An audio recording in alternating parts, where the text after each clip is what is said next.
Bienvenido, don senador Kenneth Pugh, ¿cómo le va? Bienvenido a Conversaciones de Tecnología acá en Zoom Tecnológico.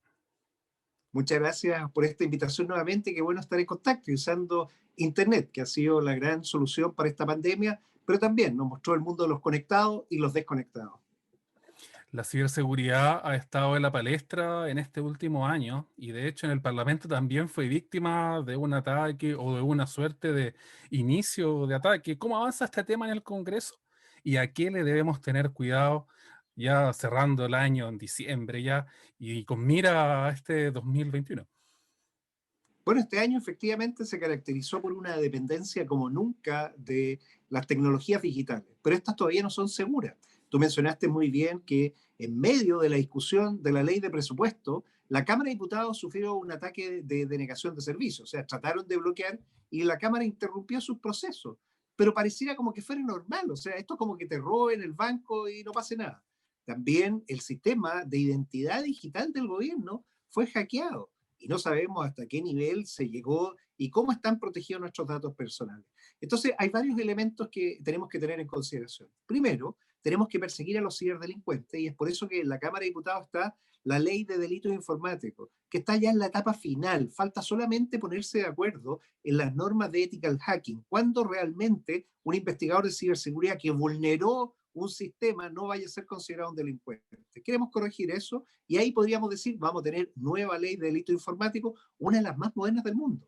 Después, en la Comisión de Hacienda del Senado, recién en su primer trámite legislativo, está la nueva ley de protección de datos personales, que es esencial. Bueno, sigue todavía ahí en espera. El senador Felipe Alboe consiguió que en la discusión del presupuesto el gobierno se comprometiera a la máxima urgencia, que es lo que esperamos. Vamos a salir de esta contingencia porque ahora la Comisión de Hacienda está preocupada hasta el 10% de retiro. Entonces, pero inmediatamente después, este era ser nuestro tema y ojalá discutirla y mandarla antes que termine el año legislativo. Yo recordarles que el año legislativo termina a fines de enero, o sea, tenemos hasta fines de enero para trabajar y que esa ley pase a su segundo trámite a la Cámara de Diputados. Pero donde estamos atrasados es en la ley marco de ciberseguridad. ¿Cuál va a ser nuestra autoridad nacional? ¿Vamos a crear una agencia nacional de ciberseguridad? ¿Vamos a tener la figura de un coordinador como tienen otros países? ¿Cuáles van a ser los organismos que van a tener que interactuar? Y todo esto ojalá en base a CECIR. Y ahí sí, yo creo que no vamos a poder hacerlo este año, vamos a tener que comenzar el próximo año legislativo en marzo, ojalá con ese proyecto de ley para que así lo saquemos adelante, esencial para poder tener un marco regulatorio. Oiga, senador, ¿por qué las empresas y hasta el gobierno no ven la ciberseguridad como un tema tan importante como debería ser, un tema central que requiere inversión para poder hacer también esto como fundamental para el país? Mira, a ver, nadie es profeta en su tierra primero, y lo segundo, las empresas, aunque se golpeen, se tienen que golpear algunas veces, muchas veces, para darse cuenta que en realidad no era el camino. O sea, te pueden atacar y tú dices, ya, ok, y nos recuperamos, te pueden volver a atacar y dices, ya, ok, pero ya cuando te están atacando tantas veces, tú dices, ¿sabes qué? Parece que no estoy haciendo algo bien. Lo mismo el gobierno. O sea, si queremos resultados distintos, tenemos que hacer algo distinto. Y eso es la esencia. Nosotros estamos en una etapa, incluso ahora se acaba debiera estar ya aprobado el nuevo reglamento para la ley de transformación digital del Estado. Sí. En 5 años tenemos que ser un Estado completamente digital, pero no podemos partir si no lo hacemos con ciberseguridad. ¿Qué logramos entonces? Que en la ley de presupuesto por primera vez, en la partida del Ministerio de Ciencia, lo puedes ver en la primera página y ahí en la glosa, que se tiene que hacer un esfuerzo en ciberseguridad. Y no solo eso, provisionamos recursos para poder hacer todo lo que es el desarrollo estratégico. ¿Y qué buscamos? Primero, un Instituto Nacional de Ciberseguridad, el INCIBER, en Valparaíso. Queremos partir en el edificio de la PDI de Curauma, ese era el antiguo edificio tecnológico, un edificio moderno, muy capaz, que lo compró la PDI, y tener nuestro primer data server seguro para trabajo e investigación en ciberseguridad y también para todo lo que es la infraestructura crítica de la información que tiene que ser protegida y tiene que ser monitoreada. ¿Y por qué la PDI? Porque son los que pueden perseguir el ciberdelito después. Entonces, investigación académica de alto nivel, desarrollo de talento y también todas las herramientas para que las policías persigan el ciberdelito. Y todos los años, ejercicios nacionales, entrenarnos, saber que estamos a la altura. Hoy vienen a jugar con nosotros y nos meten goles. Bueno, el próximo año no nos van a poder meter tantos goles al año y después vamos nosotros a empezar a meter goles. De eso se trata, levantar una capacidad nueva y una industria nueva, la industria de ciberseguridad nacional. Oiga, senador, y eso también va de la mano con ir mejorando las universidades e ir perfeccionando las carreras de ingeniería de computación, por ejemplo, para poder hacer más profesionales de esta misma área. Así es, y ese es el gran desafío de todo el mundo. Han aparecido ya carreras nuevas de pregrado y posgrado, pero que todavía no tienen sus primeros graduados. O sea, nos falta una masa crítica grande. ¿Y qué notamos? Que hay todavía una brecha de género de mujeres en tecnologías digitales y en tecnología de ciberseguridad impresionante. O sea, menos del 15%, el 10%. Entonces, también estimular. Tenemos que ser más, pero también tiene que haber mucho más paridad y lo otro es que tenemos que entender que estas nuevas profesiones van a reemplazar a las profesiones tradicionales que se van a acabar. Cuando se parta automatizando todo, cuando las inteligencias artificiales reemplacen el trabajo mecánico laboral, son las tecnologías digitales las que la van a llevar y las personas que manejen estas van a ser las que tener los mejores empleos. Entonces, es una buena decisión hasta para aquellos que hoy están decidiendo qué carrera estudiar. Yo tengo una hija que acaba de terminar cuarto medio. Bueno, ella quiere estudiar medicina, me alegro por ella, le fue muy bien, promedio 7, tengo que felicitarla, pero también al resto, las carreras tecnológicas y tecnologías digitales es un futuro fantástico. Ojalá puedan decidir por ella.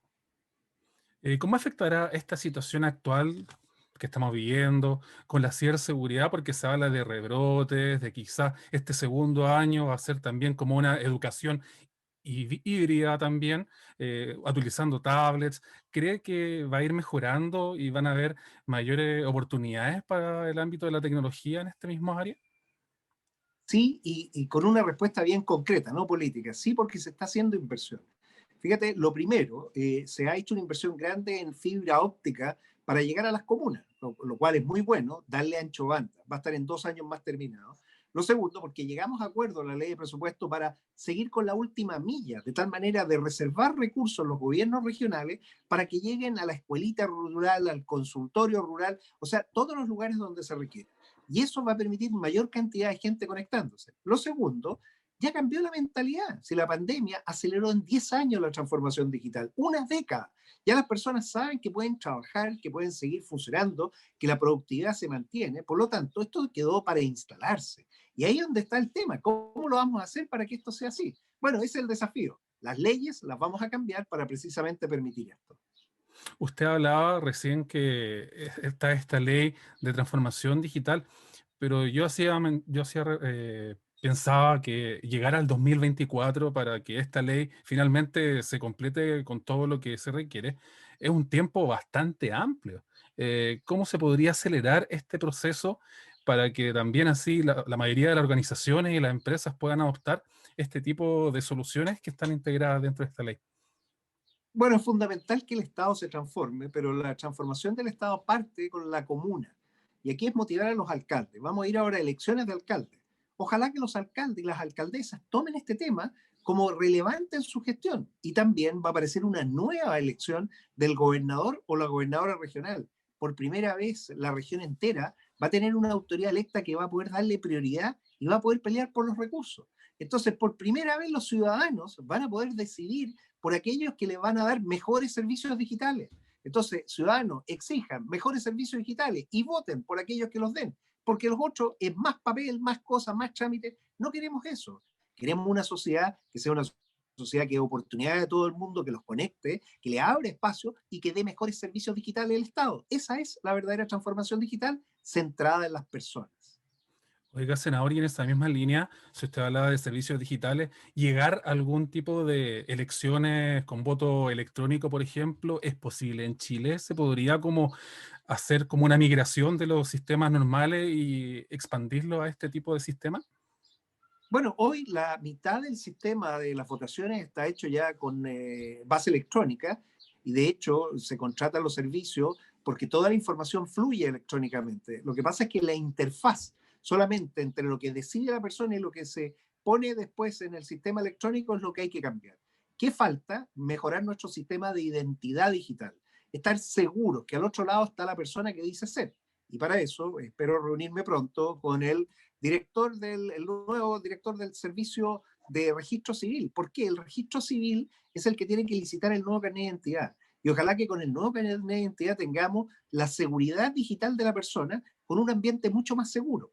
Normalmente, ¿qué es lo que se hace? Primero se cambian todos los procesos y lo último que uno hace es cambiar el sistema de votación.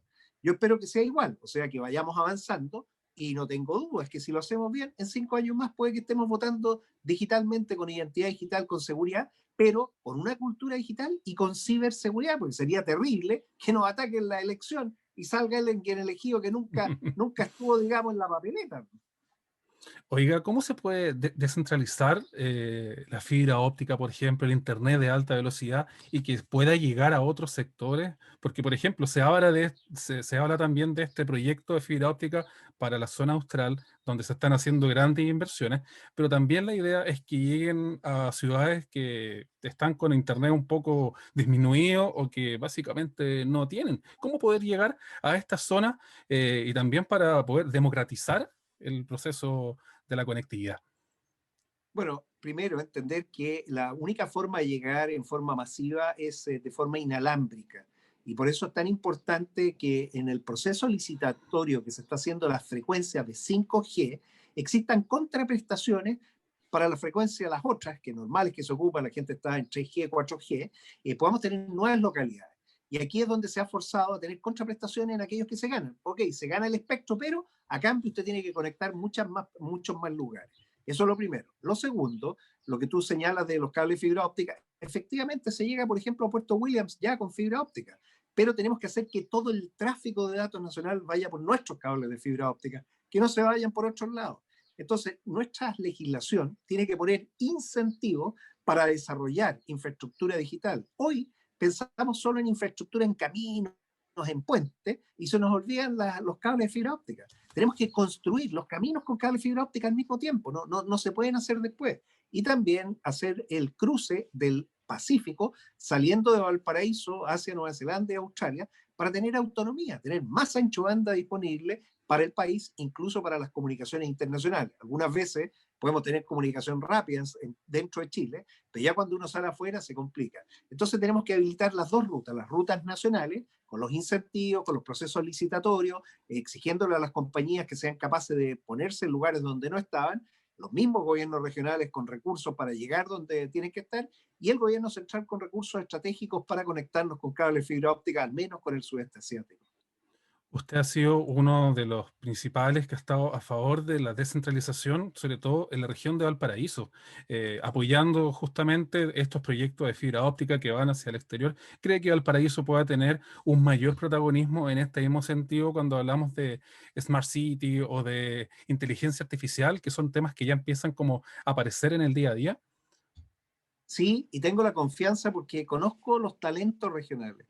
Las regiones, su mayor riqueza son los talentos, y los talentos están estudiando en los institutos de educación superior, técnico, profesional y universitario. ¿Por qué las regiones se empobrecen? Porque después los talentos se van de las regiones. Sí. Entonces tenemos que generar ecosistemas que los retengan. Y aquí, en Valparaíso, vamos a tener el mejor ecosistema digital con ciberseguridad. Aspiramos a ser la capital de la ciberseguridad del Pacífico Sur. O sea, no solo de América, del Pacífico Sur, y dar servicios no solo a Chile, sino que a todo el continente. Y ese es un sello que nos va a permitir unirnos a un grupo pequeño de los mismos complejos del mundo que se llaman Global Epic. Global Epic, lo pueden revisar ustedes después, están los grandes centros de desarrollo. Uno de ellos, por ejemplo, en Israel, en la ciudad de Beersheba, que es como la capital de la ciberseguridad mundial. ¿Qué ocurre? Nosotros tenemos que entender que aquí hay talento. Al talento se le dan oportunidades. Esas oportunidades permiten innovar, innovación. Pero con innovación tú tienes que hacer algo más. Emprendimiento, generar la capacidad para que eso se convierta el prototipo en algo escalable, una patente que se pueda proteger lo que se ha creado y después el reproducirlo las veces que se requiera. Y la economía nueva, que es la economía digital. Y ahí Chile también tiene tratados que se van a poner en práctica y Valparaíso sigue siendo la puerta de entrada no solo de la carga marítima, también de los datos.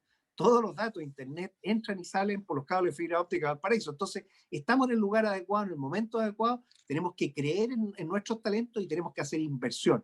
Y esas inversiones te las voy a ir contando después para que vayas viendo resultados. Lo que te voy diciendo se va a ir ejecutando en los plazos que hemos ido acordando. El 5G también ya es un tema de nuestro país. ¿Cómo ha ido avanzando el tema de la licitación y cómo han visto en el Congreso este tipo de concepto importante que yo creo que en el mediano plazo ya va a estar en nuestro país y en gran parte del mundo? Bueno, hay que distinguir que la licitación está licitando espectros de banda de diferentes frecuencias en 700 MHz y ahí está licitando poco porque ya hay algunos que tienen AWS, que es una frecuencia un poco más alta, después en 3,5 GHz, que ese es el fuerte de las comunicaciones digitales inalámbricas.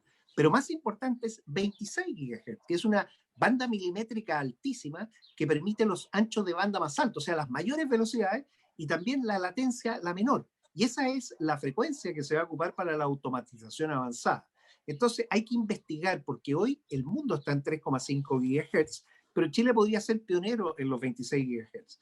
Aparecieron empresas nuevas, porque de hecho hasta hay un consorcio finlandés que está viniendo a Chile a ver si es capaz de tomar parte del espectro en 3,5 GHz. Y los más grandes, Entel, uno de ellos, está tratando de ir por espectro en 26 GHz. Ahí está Claro y está WOM.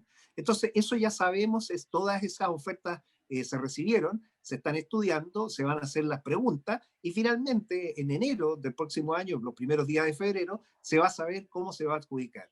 Lo que esperamos es que este proceso se haga de la forma más transparente, más clara y que las empresas puedan partir desplegando las capacidades. A mí lo que más me interesa de todas las contraprestaciones, aparte de las localidades que se conectan, son los campus 5G. Y aquí te puedo adelantar, a diferencia de otras regiones donde fue una universidad que firmó, 9 universidades de la región de Valparaíso van a firmar juntas para formar un consorcio, una fuerza G, para hacer todo el desarrollo de aplicaciones, de conocimientos, de tecnologías en comunicaciones digitales, que además son protegidas, tienen ciberseguridad. O sea, no solo es transformación digital, es ciberseguridad. Y por eso, nuevamente, Valparaíso quiere ser un polo de desarrollo de tecnologías digitales, retener a su talento y darles las mejores oportunidades en estos temas. Sobre lo anterior me quedan dos preguntas ya para el cierre. La primera es saber cómo poder democratizar la tecnología 5G para que llegue a todos los usuarios y también para que estos planes que van a llegar no sean demasiado caros para el resto de las personas y sea como una materia para todos. Bueno, mira, a ver, para entender el 5G hay que entenderlo, es como si tuviéramos el mismo ancho banda de la fibra óptica, pero en el espacio, en el ambiente. Y nosotros no necesitamos de tanto ancho de banda, eso probablemente lo necesita un robot, un drone, un auto automático, que necesitan eso. Nosotros necesitamos bastante menos y podemos perfectamente ocupar una pequeña parte del ancho banda. Todas estas antenas 5G van a requerir fibra óptica, o sea, vamos a poder avanzar con fibra óptica. ¿Qué va a ocurrir entonces? Que vamos a poder probablemente, y esa es la apuesta, de generar una capacidad de conectar a las personas con la capacidad remanente de la fibra óptica. La fibra óptica permite comunicación gigantesca, o sea, son tremendos volúmenes de datos. Y como no se van a estar usando, podemos perfectamente permitirle acceso a las personas. Es lo mismo cuando tú dices garanticemos el acceso al agua. Una familia que vive aislada, hay que llegar con un camión aljibe con 15 metros cúbicos para 4 personas al mes. Y el Estado pone 15 metros cúbicos de agua al mes. Entonces tenemos que definir cuántos megabits son los que tenemos que tener disponibles al mes para una familia que no tiene la capacidad de poder conectarse. Entonces eso es democratizar, es decir, creemos que es esencial, creemos que es importante y si no puede, bueno, con inclusión digital, buscar la fórmula para poder incorporarlo y entendiendo que también van a haber capacidades ociosas que van a estar y sería francamente absurdo no estarlas usando. Entonces ahí es donde tiene que venir el Estado hace una inversión, permite que se produzca la conectividad, la conexión, y a su vez hay una contraparte, una contraprestación que va a permitir a los que no pueden pagar poder tener acceso. Finalmente, saber si es que se ha pensado en el Congreso leyes acerca de la electromovilidad, que también es un tema que está también apareciendo, para ir impulsando los automóviles eléctricos, los buses eléctricos y así también ir reduciendo todo lo que es la huella de carbono que aparece en el horizonte. Bueno, eso lo vimos esta semana, la ley de eficiencia energética, y esa habla precisamente de los autos eléctricos, la electromovilidad. Incluso habla de la interoperabilidad, que es que ojalá el enchufe sea el mismo para todos, porque no es cosa que te lleguen autos con enchufes distintos y cómo lo hago para cargarlo, que es el absurdo que tenemos hoy en día con los cargadores, que son Sí, todos sí. distintos, excepto el del USB, que bueno, ahí tú ves interoperabilidad, ese es un cargador que sirve para todo y después cada uno adapta a su sistema. Lo que buscamos entonces es privilegiar que se opte por un cambio natural poniendo incentivos.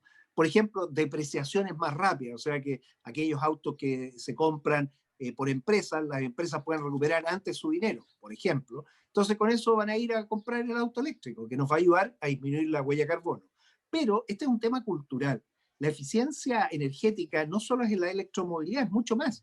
Es cambiar todo a luz LED, es poner los medidores digitales en red, o sea, el famoso medidor inteligente, porque tú vas a saber, te vas a poder controlar y lo que es más importante, si pones paneles solares, le puedes vender al sistema, o sea, el medidor sirve para los dos lados, lo que tú consumes, pero también lo que tú aportas. Entonces ahí vamos a tener una conciencia energética completa, que va a reducir, obviamente, la huella de carbono, que nos va a hacer mucho más eficiente, o sea, vamos a poder hacer lo mismo que hacíamos a un costo más bajo. Yo estoy pidiendo incluso que el Senado tenga todos estos medidores y que la gente pueda ver que efectivamente nosotros producimos los ahorros que decimos que tienen que hacer con las leyes, porque no puede ser que los legisladores impongan leyes que después ni siquiera ellos los cumplan en el lugar donde trabajan. Oiga, senador, y en esa misma línea de la eficiencia, ¿hay algún tipo de conflicto de intereses? ¿Cómo lo están haciendo para ver, para ir velando por la ciudadanía y no justamente por este tipo de soluciones que usted dice que solamente afecten a algunas personas y no a todos? Mira, en general, el trabajo de un legislador es precisamente desconectar los intereses de lo que tiene que ser una buena política pública. A uno lo eligen las personas que uno tiene que representar para precisamente llevar eso. La política pública 2.0, que es la que queremos instalar, está basada en eso, en tomar decisiones basadas en data y no en guata. Y eso obviamente requiere que tengamos mucha más información y que podamos demostrar y poder decir, mira, en realidad esto es por esta razón y después midámoslo. O sea, tengamos métricas para ver la calidad de nuestras leyes y si la ley no quedó buena, la cambiamos. Entonces, sacar todo este tema de la manipulación, de que le pagaron, le pusieron, no, aquí transparentemos qué estamos haciendo, pongámonos de acuerdo, las leyes es definir reglas, reglas claras, pero después hay que cumplir las reglas. O sea, cómo tengo reglas que sean claras y si no están claras, corregirlas y después ver cómo este mecanismo de reglas funciona para que así estemos todos tranquilos. Una buena legislación que dice exactamente lo que queríamos hacer y para eso la ciudadanía tiene que pedir información, ver, participar, asistir a las comisiones y todo está abierto. Todo lo que hacemos nosotros se publica, todo se transmite, todos declaran sus intereses. El que tiene algún conflicto dirá, miren, esto yo no puedo votar porque tengo un familiar. Bueno, cada uno tendrá que declarar lo que corresponda y podrá ser parte de la discusión, pero si le corresponde votar, tendrá obviamente que decir para esta no, si es que efectivamente hay un conflicto de interés. Le doy las gracias, senador, por esta entrevista y también por empezar a aclarar temas muy importantes como es la Fuerza G que usted hablaba, estos campos 5G que están pronto a salir ya a la luz y también sobre todo el tema de la fibra óptica y la ciberseguridad. Muchas gracias y los felicito por lo que están haciendo, un subtecnológico de verdad, que funciona por Zoom, pero que sí le da a las personas la oportunidad de entender lo que está ocurriendo. Yo voy a estar siempre disponible cuando ustedes quieran. Muchas gracias a ustedes. Genial, muchas gracias, que le vaya bien. Gracias, nos vemos.